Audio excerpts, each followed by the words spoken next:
The rain came down in sheets, a relentless curtain that blurred the city skyline into a smear of neon and shadow. In the heart of the financial district, where glass towers pierced the clouds, a woman stood alone on the rooftop of the tallest among them. Her silhouette was sharp against the storm, her tailored coat flapping like a wounded bird.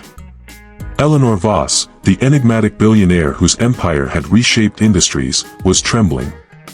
Not from the cold, but from the weight of a truth that had finally caught up with her. Below, the city pulsed with life, oblivious to the collapse that was about to unfold.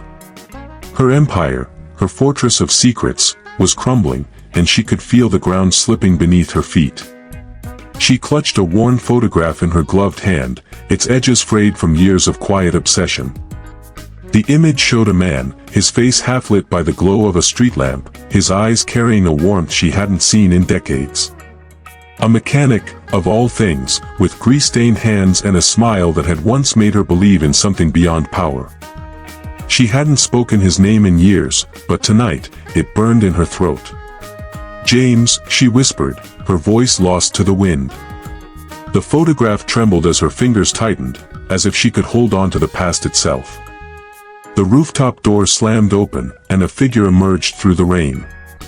Not James, but a man in a sleek suit, his face pale with urgency.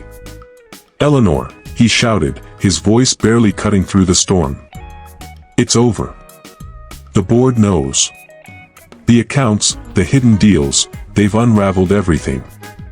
His name was Victor, her right-hand man for over a decade, the only one she trusted with fragments of her truth. But even he didn't know the whole story. No one did. Not until tonight. She turned to face him, her eyes like steel despite the chaos within. "How much time do we have?" she asked, her voice steady, betraying none of the panic that clawed at her chest. Victor's jaw tightened. "Hours, maybe. The press is already circling. They're calling it the scandal of the century." He stepped closer, his voice dropping to a desperate plea. "You can still run. There's a jet waiting. You don't have to face this." Eleanor's lips curved into a bitter smile. Run. She'd spent her life running, from poverty, from heartbreak, from the girl she used to be. She'd built this empire to bury that girl, to erase the vulnerability that had once cost her everything. But now, as the walls closed in, she realized there was no escaping the past. Not anymore. "No more running," she said softly, her gaze drifting back to the photograph. "Not this time." Victor stared at her, confusion etched into his features. "What are you talking about?" "Eleanor, this is your life's work.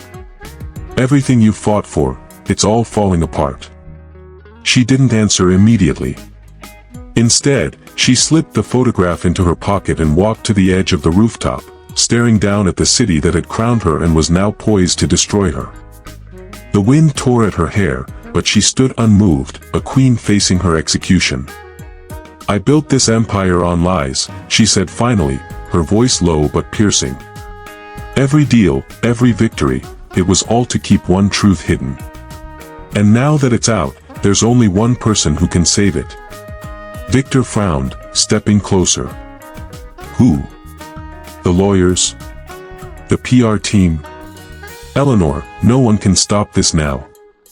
She turned to him, her eyes blazing with a fire he hadn't seen in years. "Not them," she said. "Him." Victor's confusion deepened. "Him? Who are you talking about?" But Eleanor didn't answer. Her mind was already elsewhere, racing back through the years to a small garage on the outskirts of town, where a man with calloused hands had once fixed more than just her car. He'd fixed her heart, too, though she'd never admitted it. Not to him, not to herself. And then she'd walked away, choosing ambition over love, power over vulnerability. She'd thought she could outrun regret, but tonight, it had caught her. The storm roared louder, as if echoing the turmoil within her. She remembered the last time she'd seen James, 20 years ago, under a sky not unlike this one. He'd stood in the rain, watching her leave, his eyes pleading for her to stay. "You don't have to do this, Ellie," he'd said, his voice raw. You don't have to become someone else. But she had. She'd become Eleanor Voss, untouchable, unbreakable, until now. Her phone buzzed in her pocket, snapping her back to the present. She pulled it out, her heart lurching at the name on the screen. It wasn't possible. Not after all these years. The message was simple, just 3 words, but they hit her like a tidal wave. I'm coming back, no signature, no explanation, but she knew. It was him. James. The mechanic who'd once held her heart in his grease-stained hands was returning, just as her world was falling apart. Eleanor, we need to go, Victor urged, his voice frantic now. The board is meeting in an hour. They're going to tear you apart. She didn't move. Her eyes were fixed on the phone, on those 3 words that had upended everything. How did he know? How could he possibly know she needed him now, after all this time? The questions swirled, but one truth stood clear: James was her only hope. Not to save her empire, but to save her from the lie she'd become. She turned to Victor, her voice calm but resolute. Let them come for me, she said. Let them take it all. I've been hiding long enough. Victor's eyes widened. You're giving up. Just like that? She shook her head, a faint smile touching her lips. Not giving up, she said. Starting over. As she spoke, her mind drifted back to the beginning, to the moment everything had changed. 20 years ago, in a small town far from the glittering towers of the city, a young woman named Ellie had walked into a garage with a broken car and a heart full of dreams. She'd been nobody then, just a girl with nothing but grit and a fierce determination to rise above her circumstances. And there, amidst the clang of tools and the hum of engines, she'd met a man who saw her, not the empire she would build, not the lies she would tell, but her. The rain slowed to a drizzle, and Eleanor closed her eyes, letting the memory wash over her. She could still hear his voice, low and steady, as he'd worked on her car. You're stronger than you know, Ellie, he'd said, glancing up from under the hood.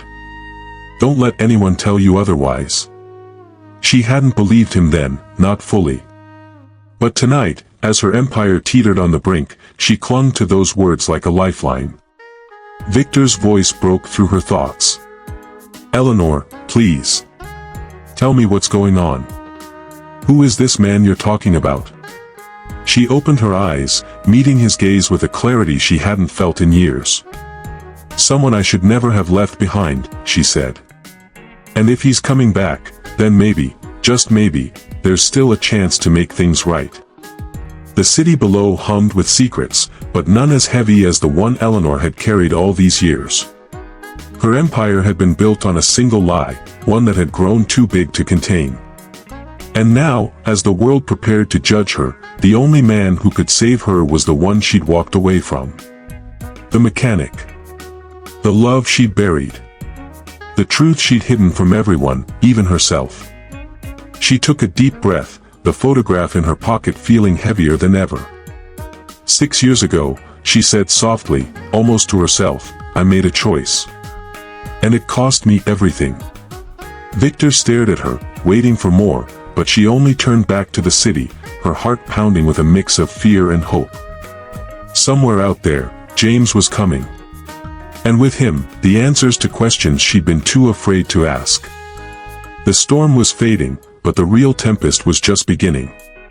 20 years ago, the world was smaller, softer, untainted by the sharp edges of ambition that would later carve Eleanor Voss into a legend.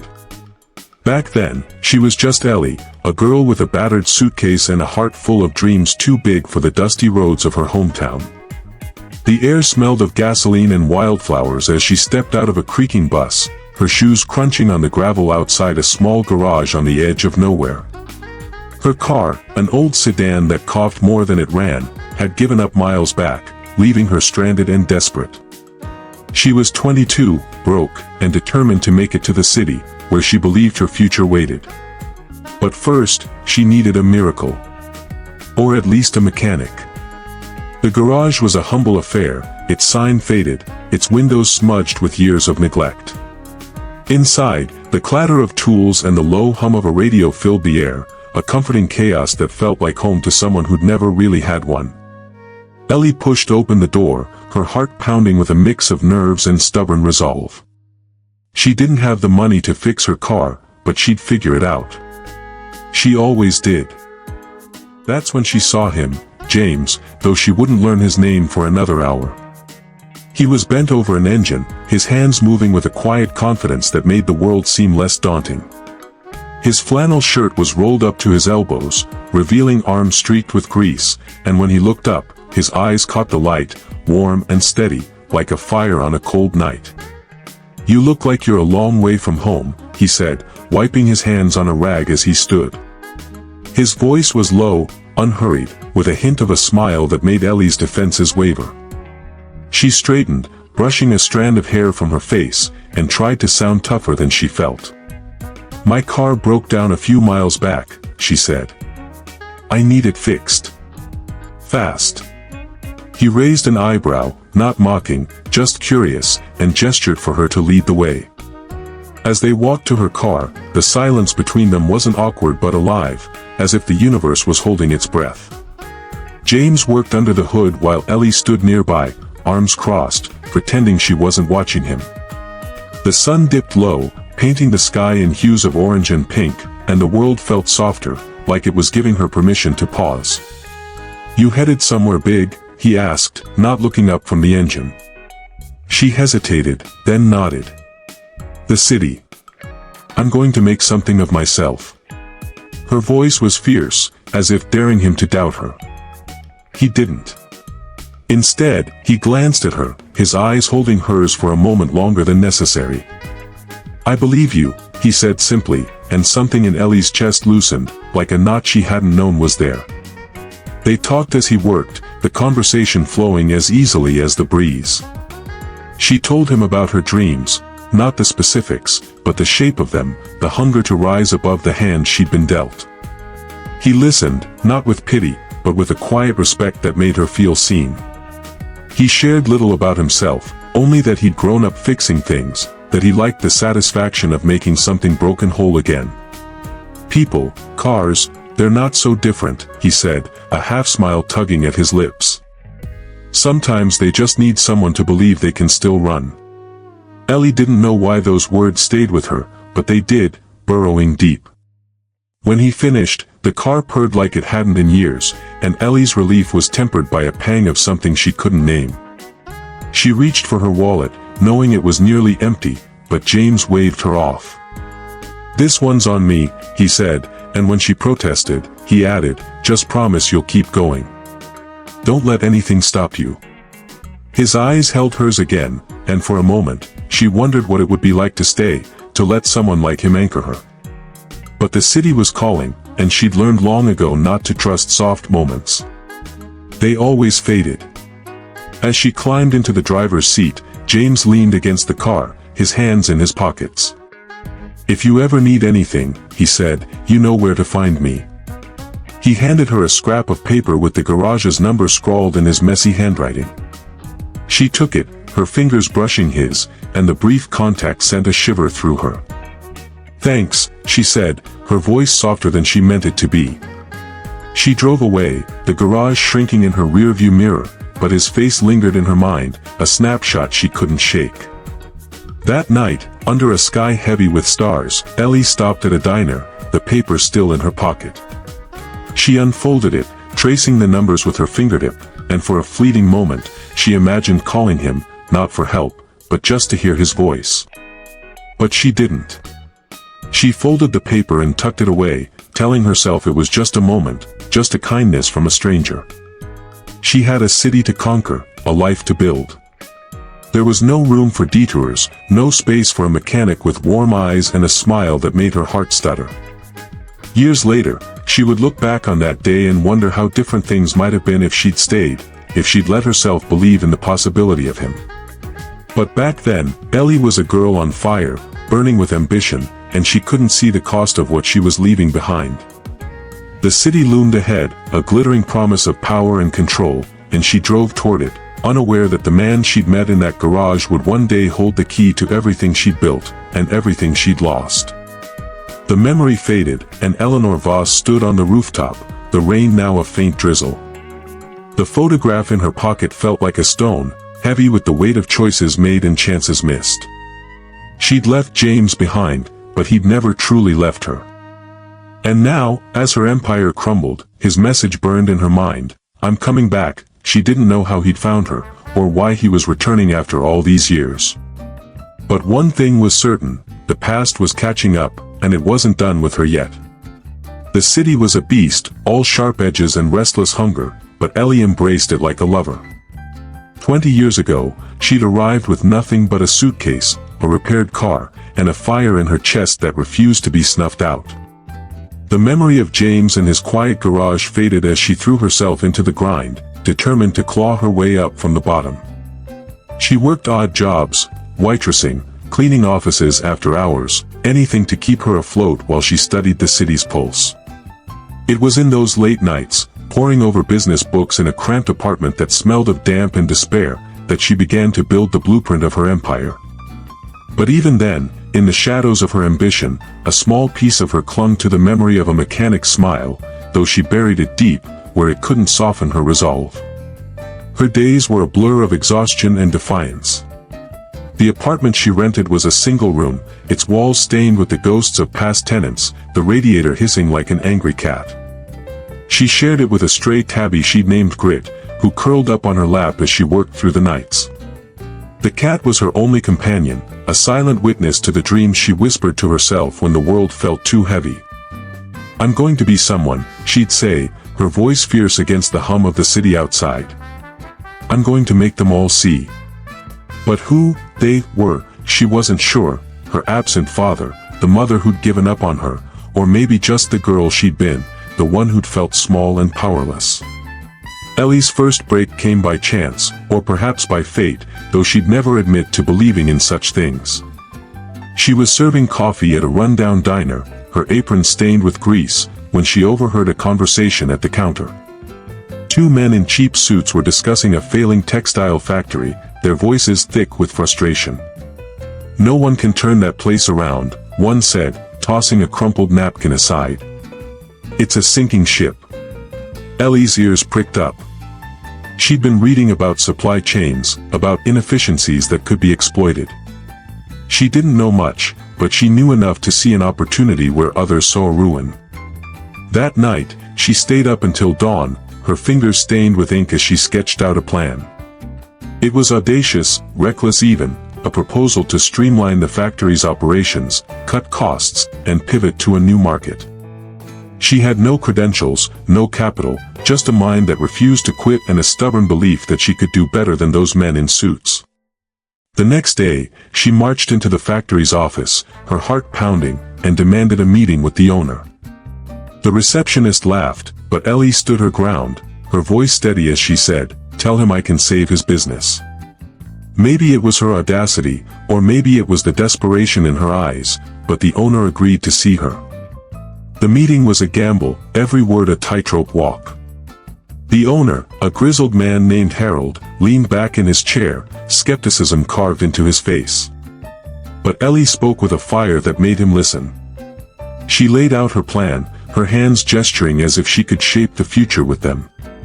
When she finished, the room was silent, and for a moment, she thought she'd failed.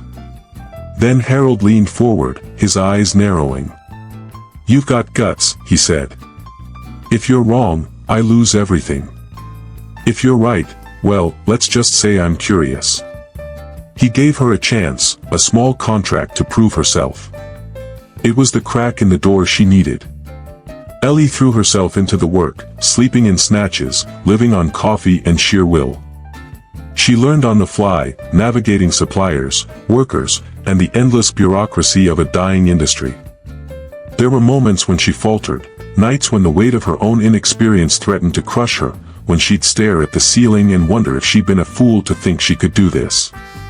In those moments, her hand would drift to the scrap of paper she still kept, tucked in a tin box under her bed. James's number, scrawled in his messy handwriting. He never called, but holding it grounded her, a reminder of the last person who believed in her without asking for anything in return. The factory turned a profit within a year, a small miracle that made the local papers. Harold, gruff but impressed, offered her a permanent role, but Ellie had bigger plans. She took what she'd learned and moved on, buying a failing warehouse, then a logistics firm, each success building on the last. She became Eleanor Voss, a name that began to whisper through boardrooms, a woman who could turn dust into gold. But with every step up, she buried more of Ellie, the girl who'd once stood in a garage and felt her heart stutter at a stranger's kindness. She told herself it was necessary, that vulnerability was a luxury she couldn't afford. Yet there were nights, rare and unguarded, when the city's noise faded, and she'd find herself thinking of James. She'd wonder where he was, if he still worked in that garage, if he'd married, had children. Once, after a particularly brutal negotiation, she drove to the edge of the city, her hands trembling on the wheel.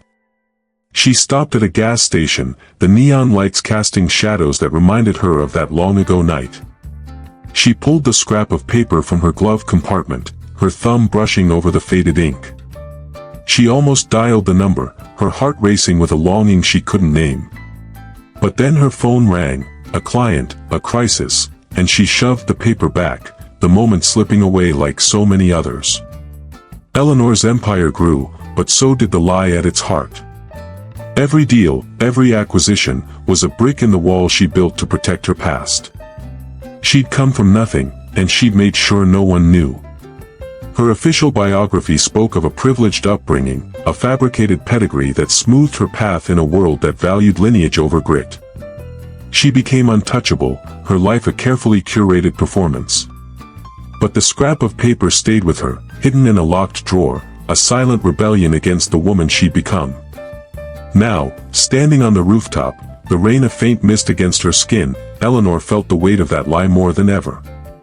The empire she'd built was collapsing, and the truth she'd buried was clawing its way out. She thought of James, of his message, "I'm coming back." How could he know? How could he sense the moment her world was unraveling? The photograph in her pocket seemed to pulse, a reminder of the girl she'd been, the one who'd stood in a garage and believed, just for a moment, that she could be enough as she was. The city glittered below, indifferent to her turmoil. Victor's voice echoed in her mind, urging her to run, but she knew there was no escaping this. Not from the scandal, not from the truth, and not from the man who was coming to meet her, carrying the past she tried so hard to forget. The city never slept, but in the early hours, it whispered rather than roared. Eleanor Voss stood in her corner office, the glass walls reflecting a woman who looked unbreakable but felt like she was shattering. The news had broken hours ago, headlines screaming of fraud, hidden accounts, and a billionaire's empire built on lies.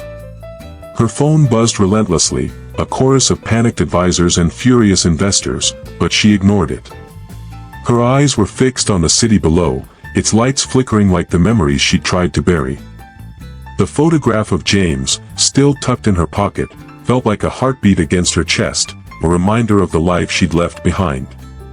And then there was his message, those 3 words that had upended her world, "I'm coming back." She didn't know how he'd found her, or why now, but the thought of facing him after all these years made her hands tremble. The office was silent, save for the faint hum of the air conditioning, a stark contrast to the chaos unfolding beyond its walls. Eleanor's empire, Lancaster Enterprises, was hemorrhaging. The board was in uproar, the press ravenous, and her carefully crafted persona was unraveling like a cheap sweater. She'd built this company from nothing, turned failing businesses into gold, but the truth she'd hidden, her origins, her fabricated past, was the crack that had finally split the foundation. She'd always known this day might come, but she hadn't expected it to feel so personal, so raw. And she hadn't expected James. A knock at the door startled her. Victor, her deputy, stepped inside, his face drawn with exhaustion. "Eleanor, you need to see this," he said, holding out a tablet. She took it, her eyes scanning the screen. It was a news article, but not about the scandal. It was a small, local piece, barely a footnote amidst the frenzy, a story about a community center opening in a struggling neighborhood. The photo accompanying the article stopped her cold. A man stood in the foreground, his back to the camera, but she'd know that stance anywhere. Broad shoulders, hands in his pockets, the same quiet confidence she'd seen in a garage 20 years ago. James. Her breath caught, and she zoomed in, searching for his face, but the angle hid it. The caption read, "Local mechanic turned philanthropist opens new community hub, philanthropist." The word felt wrong, incongruous with the man she'd known, who'd worked with grease-stained hands and a heart too big for his own good. But the details fit, his name, James Harlan, the town just a few hours from the city, the same place where she'd left him. Her mind raced. How had he gone from fixing cars to this? And why was he here, now, when her world was collapsing? Victor watched her, his brow furrowed. "Eleanor, what's going on? You've been staring at that photo like it's a ghost." She didn't answer, her fingers tightening around the tablet. A ghost. That's exactly what James was, a specter of the life she'd abandoned, the girl she'd buried under layers of ambition and lies. She handed the tablet back, her voice steady despite the storm within. "It's nothing," she said. "Just, someone I used to know." Victor didn't look convinced, but he didn't press. He knew better than to push when her eyes took on that steely glint. She turned back to the window, her reflection a pale imitation of the woman the world knew.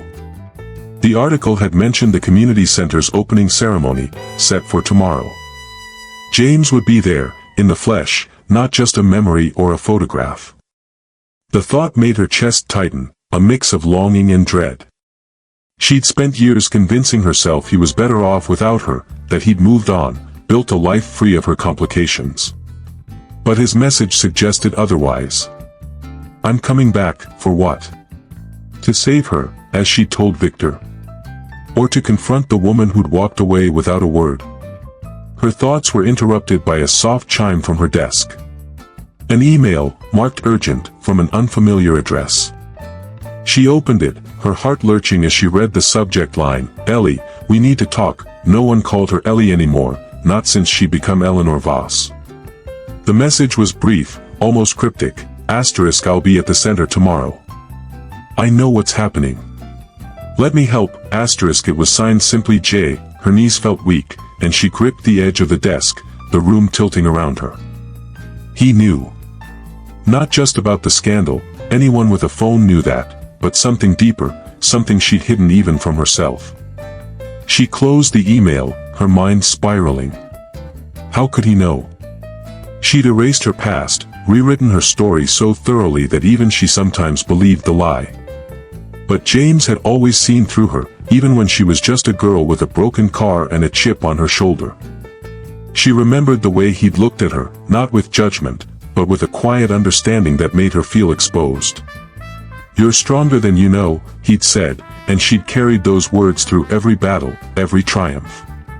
But now, as her empire crumbled, she wondered if she'd ever been strong at all. The city hummed below, indifferent to her turmoil. She thought of the scrap of paper she still kept, locked in a drawer in her apartment, the one with James's number scrawled in his messy handwriting. She hadn't looked at it in years, but she could still feel its weight, a tether to the girl she'd been. Once, in a moment of weakness, she'd driven to the edge of the city, tempted to call him.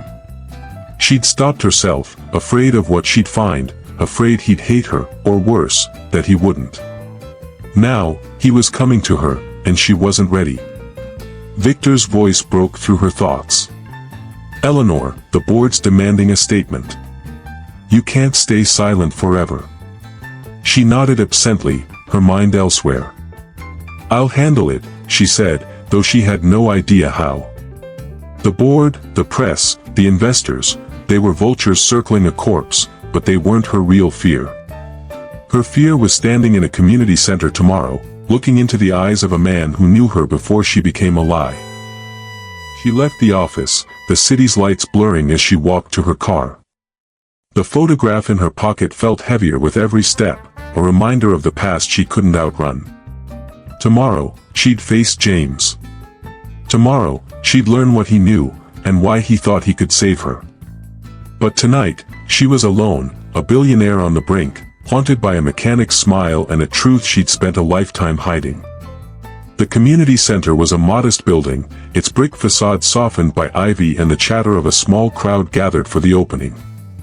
The morning sun cast long shadows across the pavement, and Eleanor Voss stood at the edge of the gathering, her tailored coat a stark contrast to the casual jackets and jeans around her.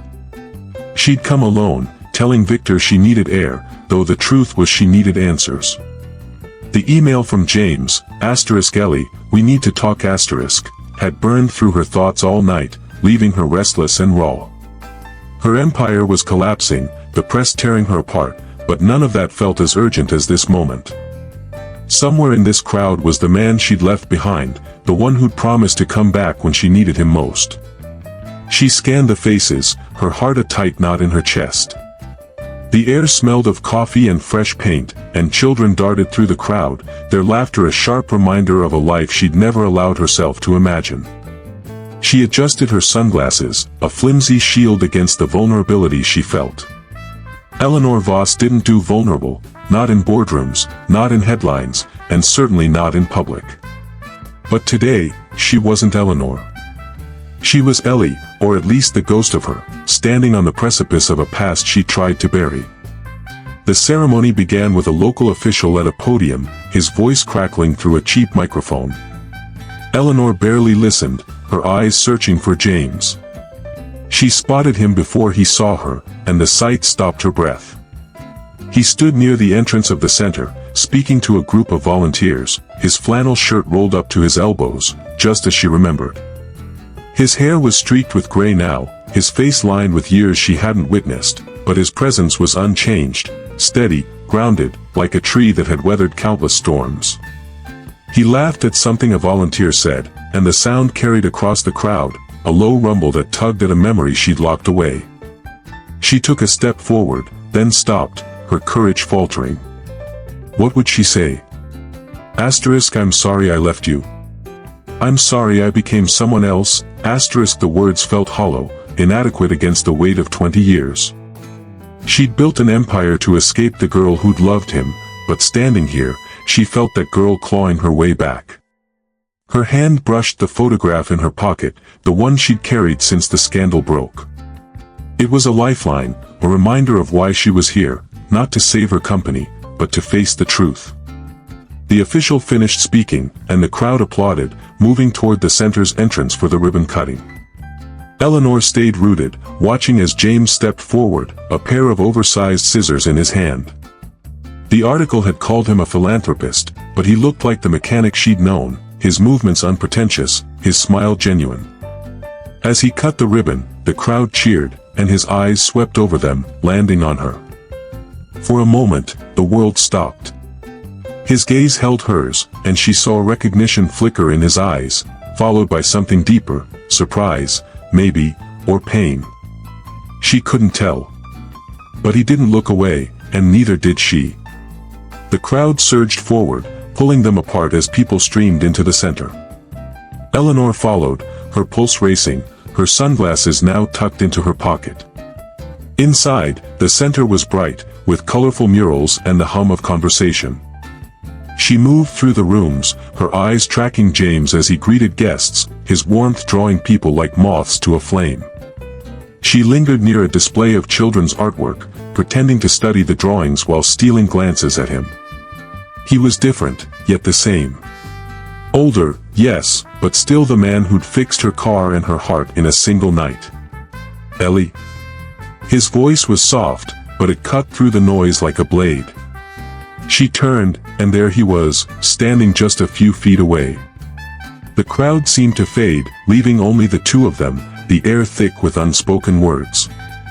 He looked at her, really looked, and she felt exposed, as if he could see every lie she'd told, every mask she'd worn.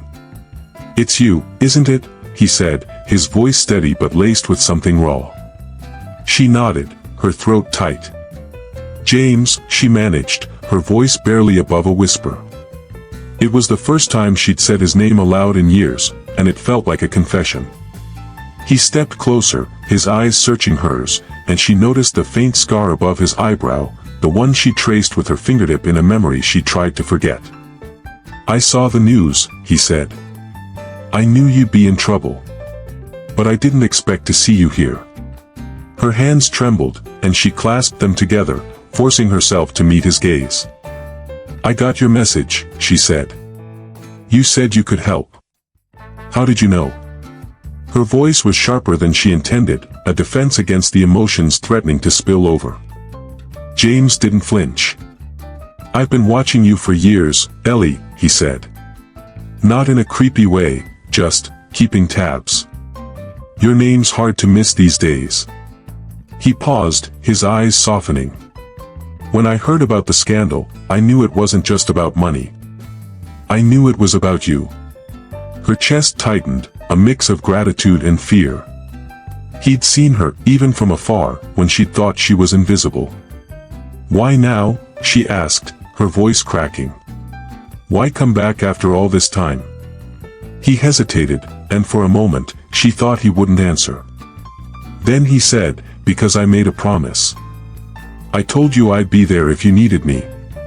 And you need me now, don't you?" The words hit her like a wave, pulling her back to that night in the garage, his voice low and certain. She wanted to tell him everything, the lies, the regrets, the empire she'd built to hide from herself. But the words wouldn't come. Instead, she reached into her pocket and pulled out the photograph, her fingers trembling as she held it out. "I kept this," she said, her voice barely audible. "All these years." James took the photograph, his expression unreadable as he studied it. It was a moment frozen in time, him under a street lamp, her standing close, their faces soft with a trust she'd later betray. "You kept it," he said, almost to himself. His eyes met hers, and she saw a flicker of the man he'd been, the one who believed in her when she barely believed in herself. "Why?" She opened her mouth to answer, but a child's voice interrupted, calling James's name. He turned, and Eleanor followed his gaze to a group of kids nearby, one of them waving a drawing. "I should go," he said, handing the photograph back. "But we're not done, Ellie. Meet me here tomorrow. We'll talk." He held her gaze for a moment longer, then walked away, leaving her standing alone, the photograph burning in her hand. She watched him go, her heart a tangle of hope and dread. Tomorrow, she'd face him again. Tomorrow, she'd learn what he knew, and what it would cost her to accept his help. For now, she was caught between the woman she'd become and the girl she'd left behind, standing in a community center that felt like the edge of the world. The community center buzzed with life the next morning, its halls filled with the chatter of volunteers and the laughter of children. Eleanor Voss arrived early, her nerves taut as a wire, the photograph of James still tucked in her pocket like a talisman. She'd barely slept, her mind replaying their brief encounter, the way his eyes had held hers, the weight of his words. "We're not done, Ellie." She'd spent years building walls around her heart, but James had slipped through them in a single moment, and now she was here, standing in his world, waiting for answers she wasn't sure she was ready to hear. The scandal consuming her empire felt distant, a storm on the horizon, while this quiet center, this man from her past, was the earthquake beneath her feet. She found him in a small office at the back of the building, surrounded by stacks of paperwork and a bulletin board covered in children's drawings. He was sorting through files, his flannel shirt rumpled, a mug of coffee steaming on the desk. When he looked up and saw her, his face softened, but there was a guardedness in his eyes, a reminder that 20 years had changed them both. "You came," he said, setting the files aside. His voice was steady, but she caught the faint tremor of surprise, as if he'd half expected her to vanish again. "I said I would," she replied, her tone sharper than intended, a defense against the vulnerability creeping in. She stepped into the office, closing the door behind her, and the noise of the center faded, leaving only the hum of their shared history.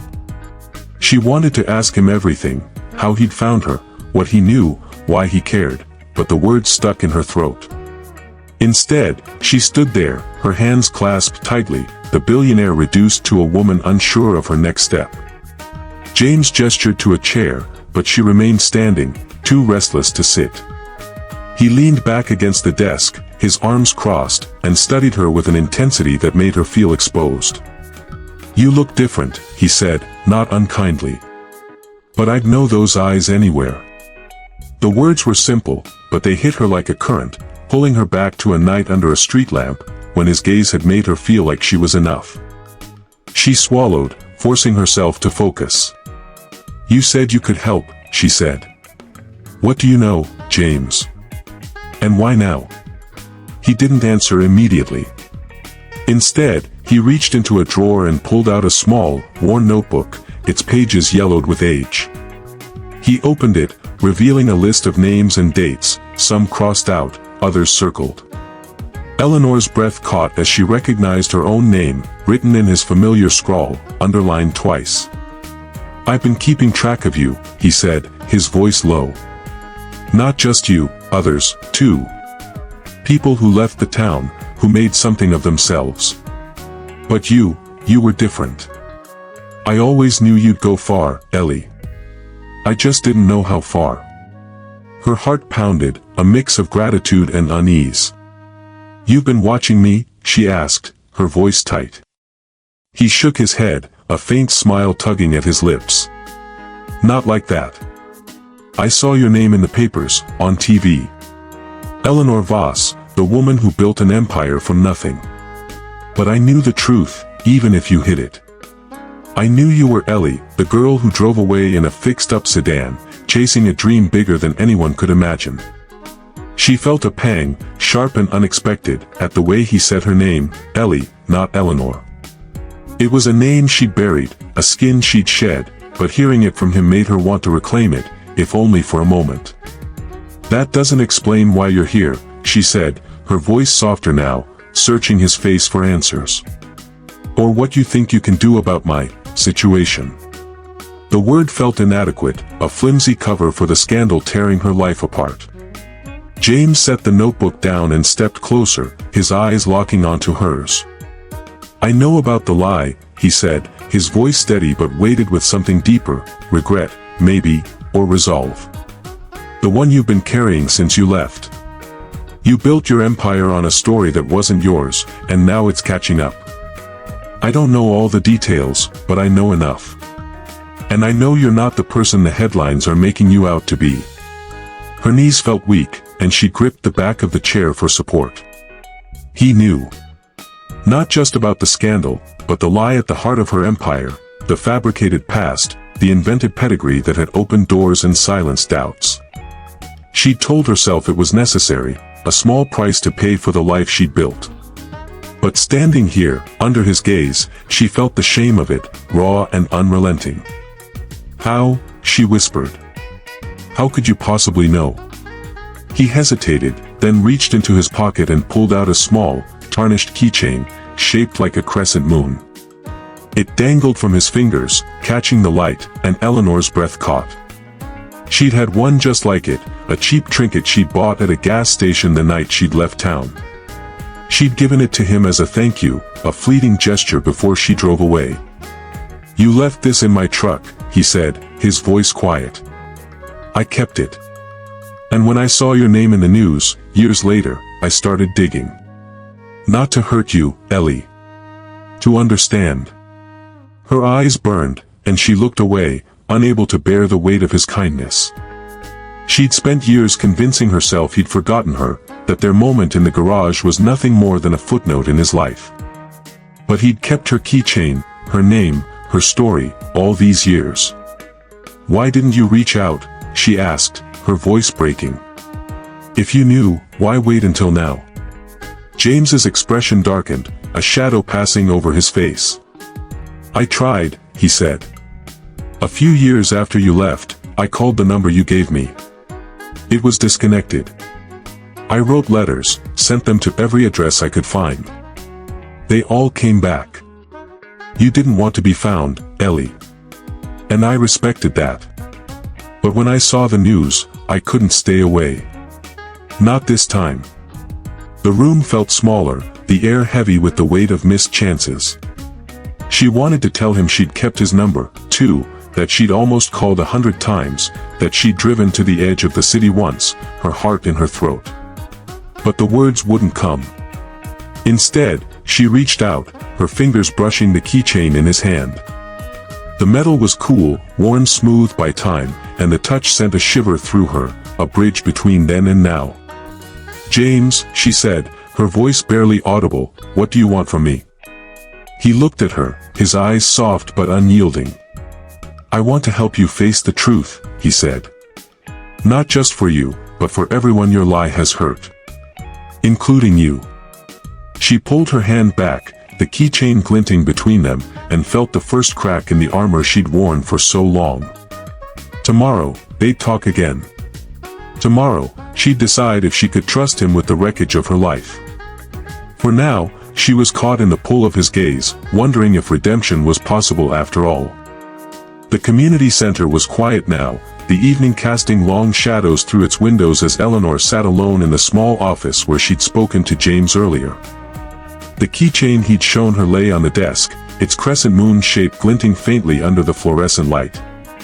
She hadn't touched it since he'd left, but its presence was a weight, pulling her back to a night she tried to forget, a night when she'd been Ellie, not Eleanor, and the world had felt full of possibility.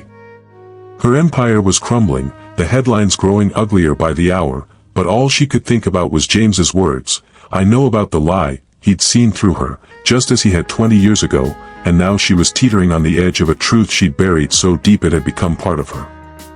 She'd stayed after their conversation, unable to face the city's chaos or the vultures circling her company.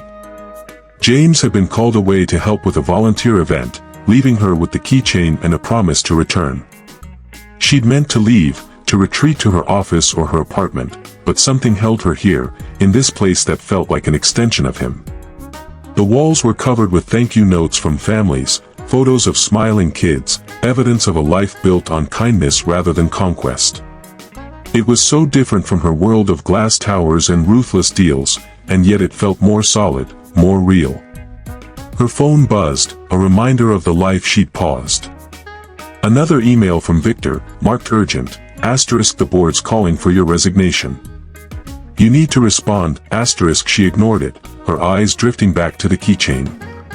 She reached for it, hesitating, then picked it up, the metal cool against her palm.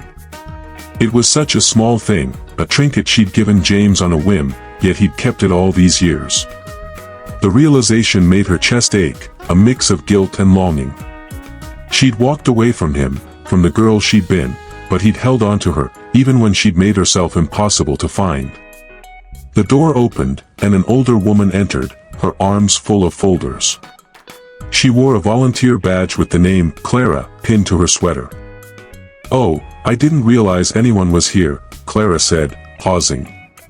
"You're the woman who was with James earlier, aren't you?" Eleanor nodded, slipping the keychain into her pocket, her heart racing as if she'd been caught. Clara smiled, setting the folders on the desk. "He's a good man, our James. Been helping this place for years, even before he had the money to build it." Eleanor's brow furrowed. "Money?" she asked, her voice sharper than intended. Clara didn't seem to notice. "Oh, yes," she said, her eyes warm with pride. "He started with that little garage of his, but he's done well for himself. Investments, I think. Never talks about it, though. Too humble. All he cares about is giving back." Eleanor's mind reeled. James, a philanthropist with money to spare. The article had mentioned it, but hearing it confirmed felt like a betrayal of the man she'd known, the one who'd worked with grease-stained hands and no ambitions beyond fixing what was broken. Clara continued, oblivious to Eleanor's turmoil. "He's always talking about second chances, you know. Says everyone deserves one, no matter how far they've strayed." She paused, her eyes softening as they met Eleanor's. "I saw the news about you, Ms. Voss. Must be hard, carrying all that weight. But you're here, talking to James. That's a start, isn't it?" Eleanor's throat tightened, and she looked away, unable to bear the woman's kindness. Clara didn't know the half of it, the lie, the years of hiding, the empire built on a foundation of deceit. But her words struck a chord, echoing James's promise to help. After Clara left, Eleanor sat in silence, the keychain heavy in her pocket. She thought of the lie James had mentioned, the one she'd carried since she left. It wasn't just the fabricated past she'd fed the world, a privileged upbringing, a family that never existed. It was deeper, more personal. She'd lied to herself, convincing herself that leaving James, leaving love, was the price of success. She'd told herself she didn't need him, that she was stronger alone. But now, with her empire in ruins, she saw the cost of that lie, a life of power, yes, but one empty of warmth, of connection. Her thoughts were interrupted by the sound of footsteps. James entered, his face etched with concern. "You're still here," he said, closing the door behind him. "I thought you'd be halfway across the city by now, putting out fires." She managed a faint smile, but it didn't reach her eyes. "There's no point," she said. "It's all coming down, James. Everything I built." Her voice cracked, and she hated herself for it, for letting him see her weakness. He sat across from her, his presence steadying, like an anchor in a storm. "It doesn't have to," he said. "Not if you face it. The truth, Ellie. All of it." She shook her head, her hands clenching in her lap. "You don't understand.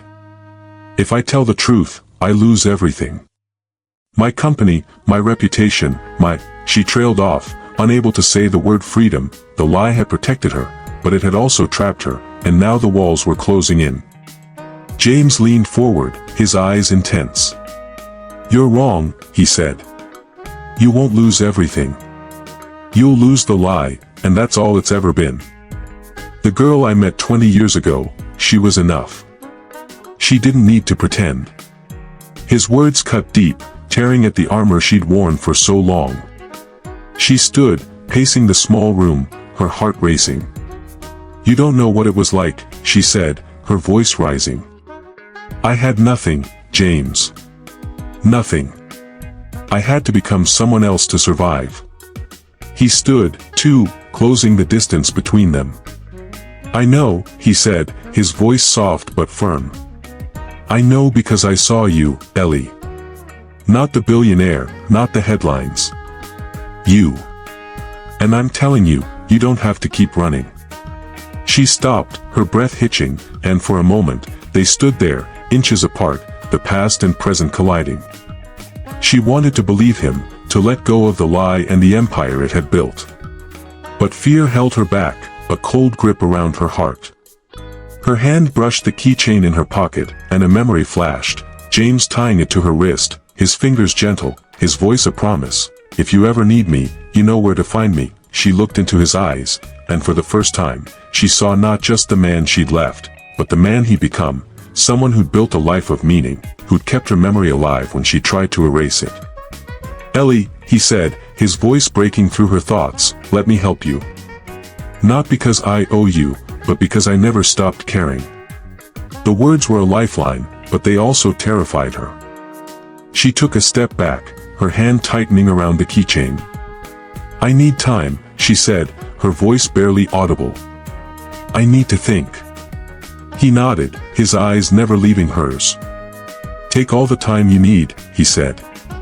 "But don't wait too long. The truth won't wait." She turned to leave, the keychain a burning weight in her pocket, knowing that the next time they met, she'd have to choose, her empire, or her truth. The city was a furnace of noise and light, but Eleanor Voss felt only the cold as she stood outside the community center, the keychain clutched in her fist. The night air was sharp, cutting through her coat, but it was nothing compared to the chill of James's words, still echoing in her mind. The truth won't wait. She'd left him in the office, his eyes steady with a faith she didn't deserve, and now she was alone, the weight of her empire's collapse pressing down like a physical force. The headlines were merciless, the board's demands for her resignation a drumbeat in her inbox, but it was James's presence, his quiet insistence on the truth, that had cracked her open, exposing the lie she'd lived for 20 years. She walked to her car, the keychain biting into her palm, a tether to the girl she'd been and the man she'd left behind. Ellie, he'd called her, and the name felt like a wound, raw and bleeding. She'd built Lancaster Enterprises on a fabricated past, a story of privilege that erased the poverty, the struggle, the girl who'd driven away from a garage with a repaired car and a heart full of dreams. That lie had opened doors, silenced doubters, but it had also cost her everything, her authenticity, her peace, and James. Now, as her empire crumbled, the truth was clawing its way out, and she couldn't outrun it anymore. She drove aimlessly, the city's lights blurring into streaks of gold and red. Her phone buzzed, Victor's name flashing, but she silenced it. She didn't want strategy or damage control. She wanted clarity, a way to face the man who'd seen through her when no one else had. The keychain, still in her hand, seemed to pulse with memory, pulling her back to that night 20 years ago.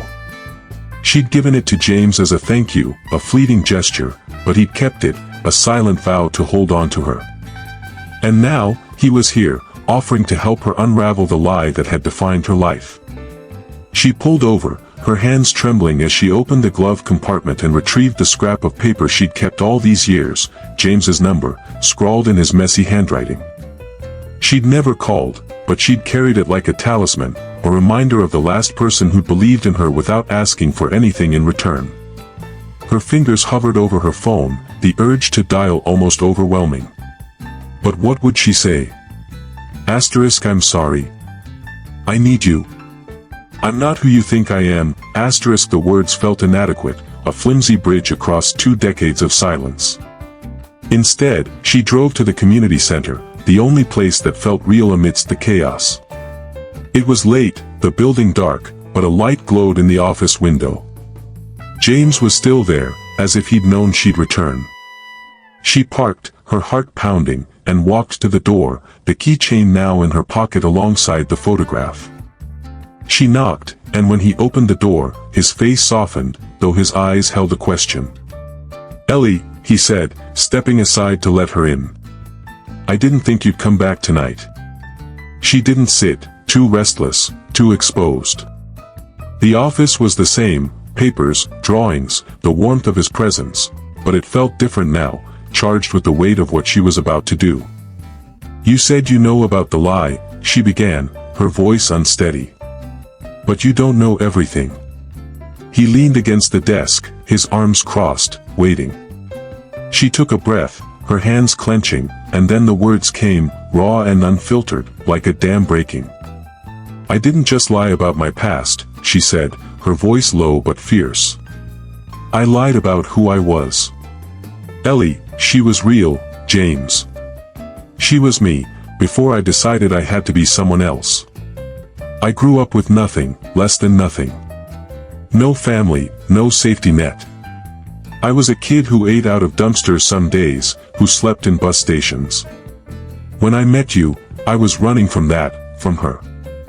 And after I left, I buried her.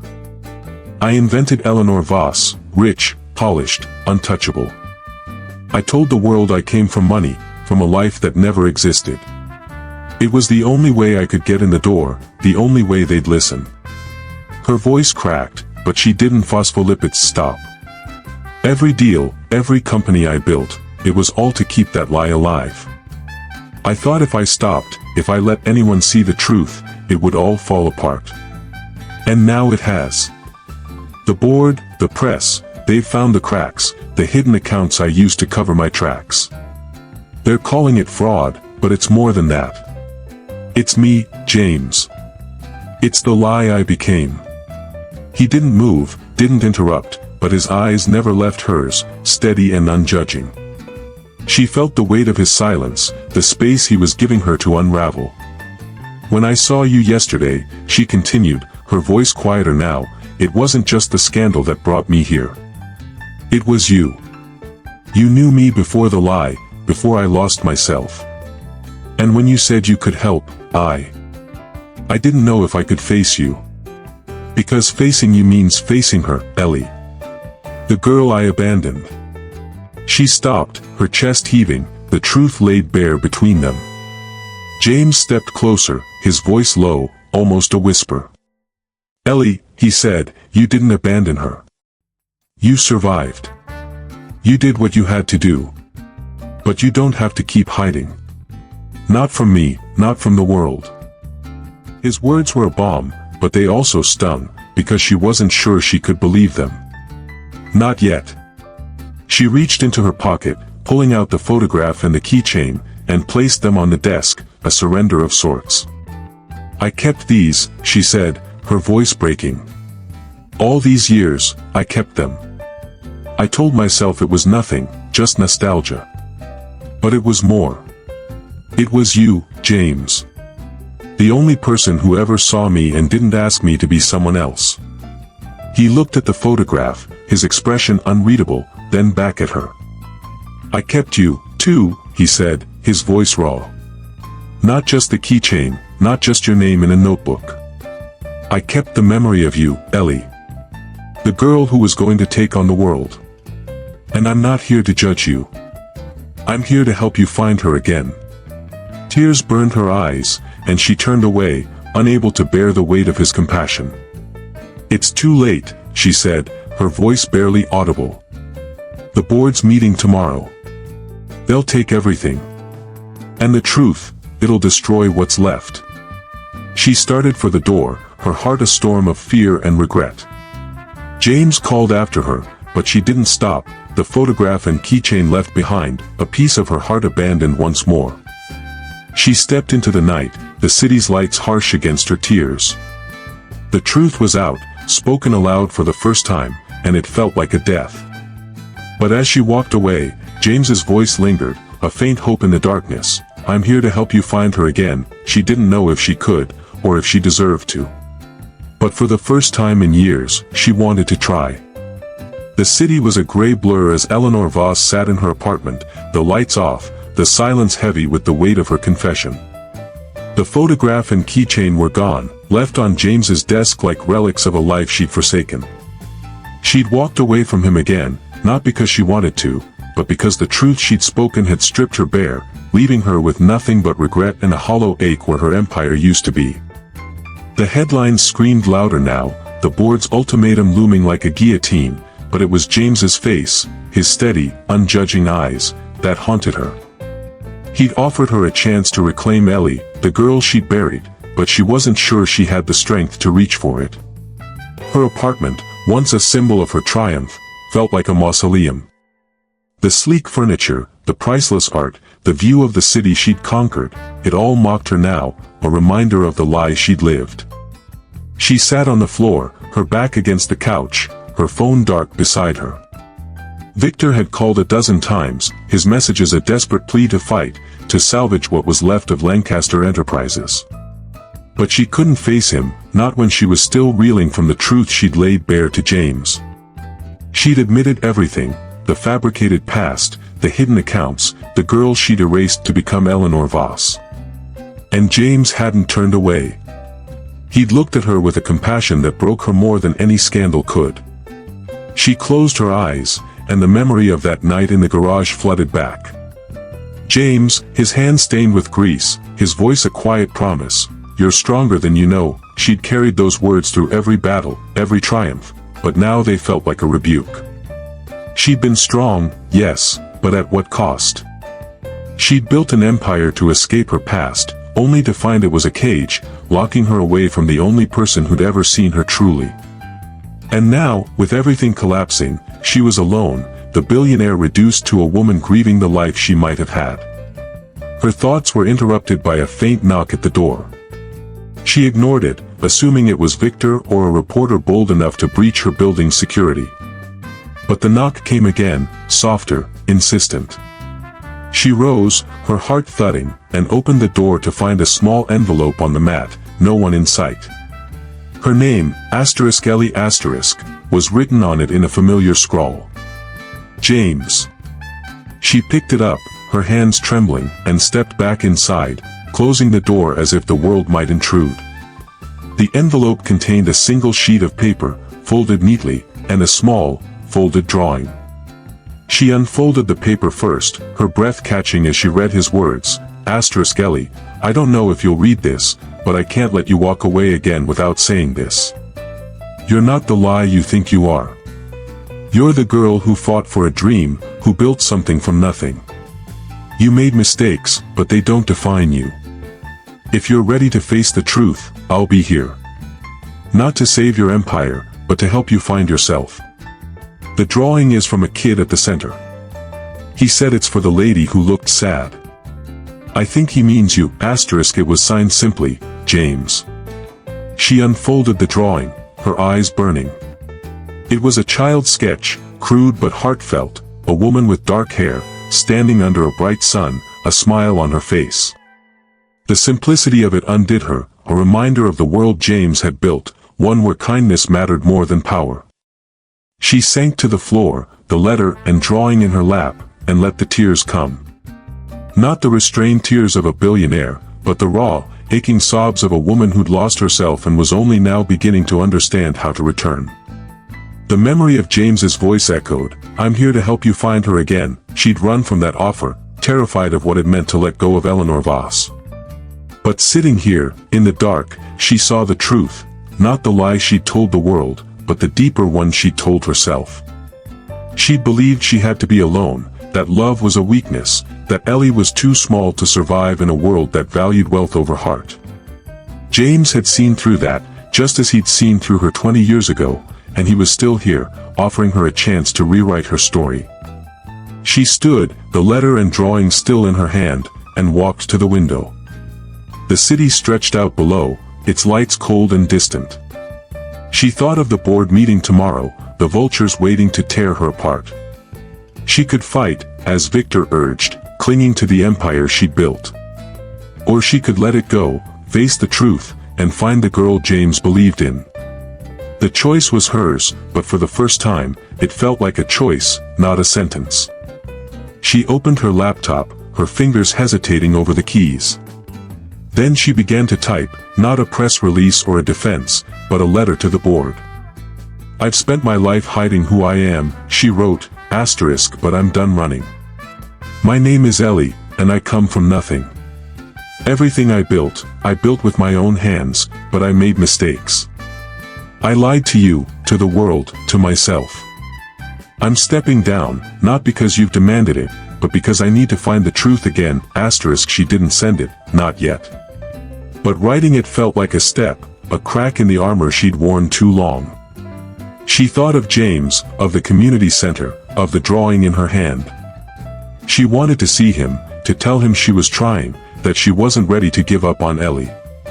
She grabbed her coat, the letter and drawing tucked into her pocket, and headed for the door. The city was still there, waiting to judge her, but for the first time, she didn't care. She drove to the community center, hoping he'd be there, but the building was dark, the lot empty. She stood outside, the night air cool against her skin, and felt a pang of loss, not for her empire, but for the moment she'd missed. Her phone buzzed, and she pulled it out, expecting Victor. But it was a text from an unknown number, "I'm at the old diner on Route 17. If you're ready to talk, I'll wait." No signature, but she knew. James. The diner was an hour away, the same one where she'd stopped the night she left him, where she'd almost called him but chose her ambition instead. Now, he was giving her another chance, not to rewrite the past, but to face it. She got back in her car, the drawing a quiet promise in her pocket. She didn't know if she could be Ellie again, or if James could forgive her for the years she'd stolen. But as she drove toward the diner, the city fading in her rear view, she felt a flicker of hope, fragile but real. For the first time in years, she wasn't running away. She was running toward something, toward him, toward herself, toward a truth she was finally ready to claim. The diner on Route 17 glowed like a beacon in the night, its neon sign flickering against the dark highway. Eleanor Voss pulled into the gravel lot, her heart a drumbeat in her chest, the letter and child's drawing tucked in her pocket. The city was far behind her now, its towers and scandals reduced to a distant hum. She'd driven here on instinct, drawn by James's text, "I'm at the old diner on Route 17. If you're ready to talk, I'll wait. Asterisk. The words were simple, but they carried the weight of 20 years, years of running, of hiding, of building an empire to bury the girl she'd been. Now, as she stepped out of her car, the cool night air brushing her skin, she felt that girl stirring, fragile but alive. The diner was nearly empty, its booths worn but clean, the air thick with the scent of coffee and fried onions. She spotted James immediately, sitting in a corner booth, his flannel shirt rolled up, a mug in his hands. He looked up as she entered, his eyes catching hers, and for a moment, the world fell away. It was just them, the mechanic and the girl with a broken car, standing on the edge of a moment that could have changed everything. She walked to him, her step steady despite the storm inside, and slid into the booth across from him. The vinyl creaked under her, grounding her in this quiet, unassuming place. "You came," he said, his voice low, a mix of relief and something deeper, hope, maybe, or fear that she'd vanish again. She nodded, her throat tight. "I had to," she said, her voice softer than she'd meant. "I've been running too long, James. From you, from myself. I'm tired." The admission felt like a surrender, but it was also a release, the weight of her lie lifting just enough to let her breathe. He leaned back, studying her, his eyes as steady as they'd been 20 years ago. "You don't look like someone who's giving up," he said. "You look like someone who's finally fighting for the right thing."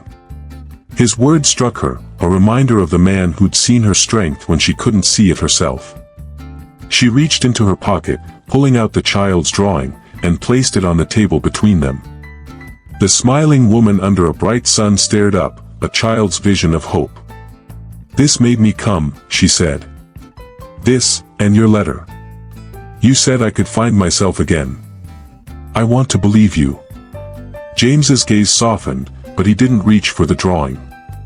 Instead, he set his mug down, his hands resting on the table, close enough that she could feel their warmth. "You never lost her, Ellie," he said. "You just forgot where to look.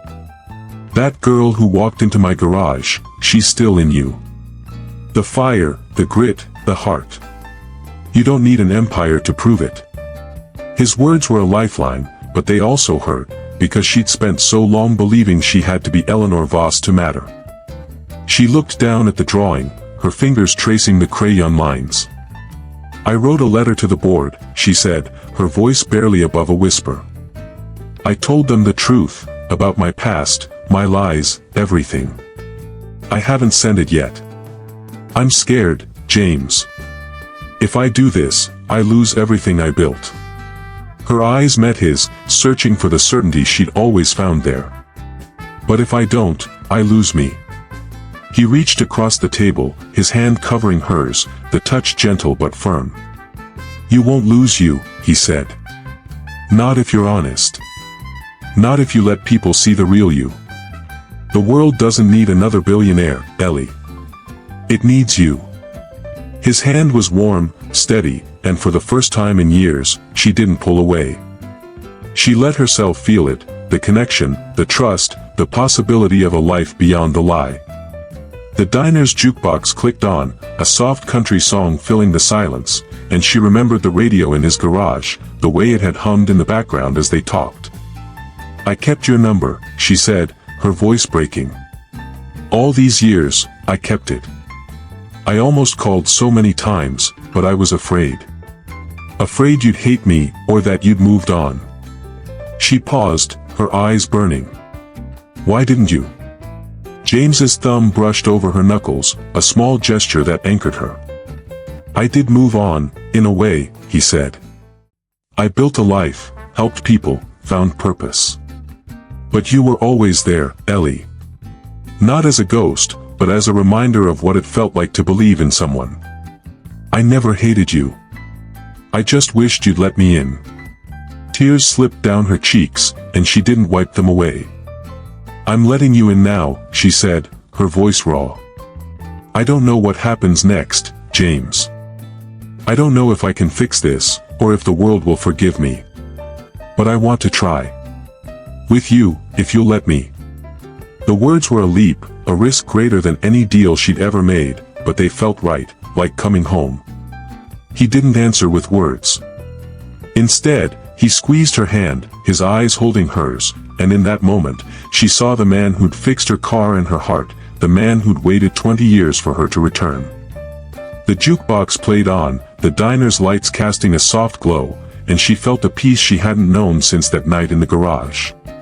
It wasn't a promise of forever, or a vow to rebuild her empire. It was simpler, truer, a chance to be Ellie again, with James by her side. She pulled the letter from her pocket, the one to the board, and set it beside the drawing. "I'll send this tomorrow," she said, her voice steady now. "I'll face them, the truth, all of it. But tonight, I just want to sit here. With you." James smiled, a slow, warm curve that lit up the shadows. "I'm not going anywhere," he said, and she believed him. The diner hummed around them, a small world untouched by the city's chaos. Outside, the highway stretched into the dark, but for the first time, Eleanor didn't feel the urge to run. She'd lost her empire, but she'd found something better, herself, and the man who'd never stopped seeing her. As they sat there, hands entwined, the drawing between them, she knew this was the beginning, not the end. The truth had set her free, not to conquer, but to live. And with James beside her, she was ready to face whatever came next, one honest step at a time.